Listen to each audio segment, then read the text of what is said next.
रामकृष्ण हरी. माझं नाव अनामिका मावळे. मी पुण्याची आहे, पण मी आता पूर्ण वारी करते, AI दिंडी करते आणि AI दिंडीची मी समन्वयक पण आहे. आम्ही पूर्ण आळंदी ते पंढरपूर चालतो आहोत आणि माझी ही 4थी पूर्ण वारी आहे AI दिंडी सोबत.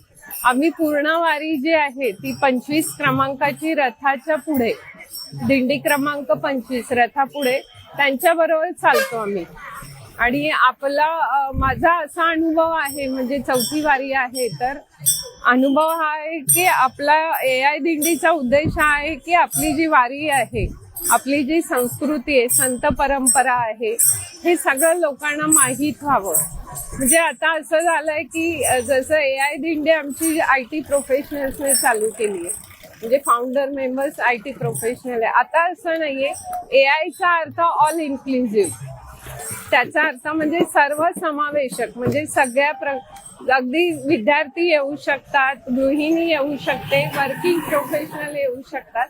आणि माझा अनुभव सांगते की वारीत आल्यानंतर मनाला समाधान मिळतं, शांतता मिळते. कारण आपण शहरी लोक असतो, तर आपण एक सतत कुठल्या ना कुठल्या ताण तणाव गोष्टींमध्ये बिझी असतो आपण, म्हणजे त्यामुळे आपल्याला स्ट्रेस असतो. तर आपण वारीत आल्यानंतर बघायला मिळतं की बिलॉंगिंगनेस, म्हणजे प्रत्येक वारकरी एकमेकांना माऊली म्हणत असतात. म्हणजे इथे पुरुष स्त्री असा भेद नसतो, जाती धर्माचा कुठलाच काहीच भेद नसतो, फक्त एकच माऊली नावाने एकमेकांना बोलून, जे आपल्याला फार कमी मिळतं की आपलेपणा जो आहे तो आपल्याला वारीमध्ये मिळतो, म्हणजे मिळतो. आणि एक छोटं उदाहरण सांगते. मी वारीत चालताना एक माऊली भेटल्या मला, तर त्यांना मी सहज विचारलं, काय माऊली कितवी वारी आहे? त्या म्हणाल्या की माऊली काय मोजायचं.